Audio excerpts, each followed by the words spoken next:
It's amazing. If you look at the end of the tail, it's more black. Just the tip of the tail. And also if you look at the ears, behind the ears, because you can't see it from the lines or on the male lines, the reason because of the mane that actually grow and covers all around. But once the line's moving, it's very easy to get to see that. But that black tip on the end of the tail, that is a following mechanism, and also is how they communicate if they're on hunting. It's difficult to vocalize from the lions if they're right on hunting. The reason of that is the prey that they're hunting, they might run away.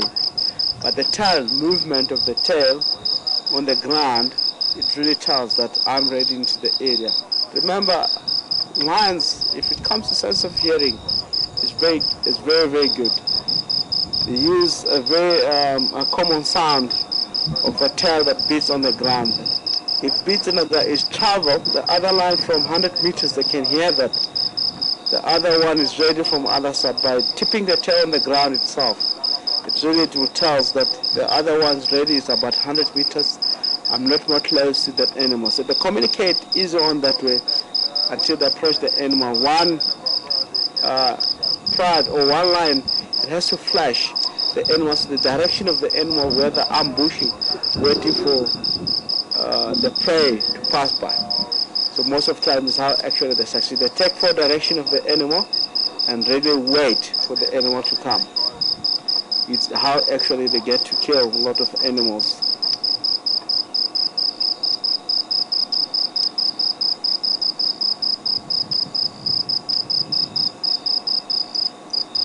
If you look at these animals, it shows the healthiness. They're all healthy and strong. But it shows that the body itself has a lot of muscles. It looks like they travel a lot. They keep moving quite a lot into the area. If you really, we are in the northern end of South or northern reaches of the South or South djuma. This part of land are coming down all the way down south.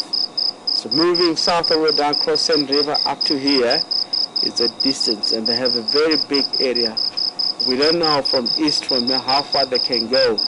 They might travel into, maybe they extended that territory up to into Kruger National Park. We have seen them recently coming to the nature park called Manyeleti. So it's really, really big area for the pride of lions to operate.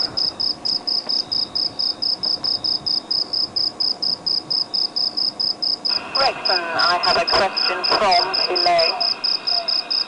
It's actually quite a technical question. She wants to know why we can't see normal daylight colours with the normal camera at the moment. Why are we using infrared, basically? Copy that. You can ask the question live, so we have an answer.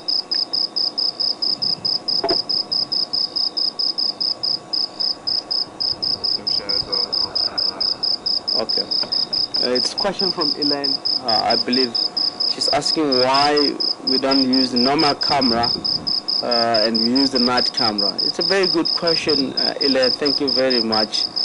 Elaine, the way in the nature conservation, where people a lot of time they don't really realize the interference on the wildlife itself. If you're using a normal camera, you have to use spotlight. We're using infrared camera. The lions is there, they don't see light, it's infrared.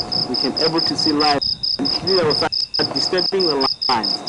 If you put a spotlight, this part of light they can see with the other predators or with antelope into the area, the antelope will run away. Is the more the antelope running away into the area will get to the animal, the spotlight on the eye, we're really putting sort of a pressure on the animal itself. So really it's going to affect that particular species if you use a lot of spotlight. When it comes to hunting, when it comes to surviving into the area, because it won't able to hunt the animals, the antelope will run away. We'll get to see lion and run away most of the time. So it affects, when it comes to reproduction of that particular species, it won't be that much successful when it comes to reproduction using the spotlight or daylight cover, because you have to use a lot of spotlights. It's about 8,000 beams on that spotlight. It's really going to affect the animals. As most of the time people that say spotlight doesn't affect all the cats, it's a matter of seeing the cats. Yes, the cats are getting affected. So we don't really interfere quite a lot in the nature on the animal itself. So we're using infrared and a night camera that can able to do the job. That's one of our reasons. So really we don't want to affect the animal itself. When it comes to reproduction, it will be very, very low. The more you don't eat that much and you also reproduction, it will be very, very low.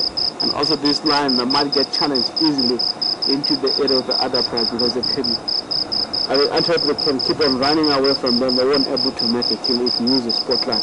It can see with the baboon from 100 meters. If you use the normal spotlight, baboon will keep on shouting, monkey will keep on shouting. Zebra and buffalo, they might run away up to other areas. No, that is a danger into the area. That is our main reason why we don't use a daylight camera. We're using only this night shot with infrared. I believe, Ellen, you have got your questions. You're more than welcome for a question like this. We are here, we're going to give you more details, and we appreciate it as a team of Wildlife question coming through. Thank you so much, and enjoy the day.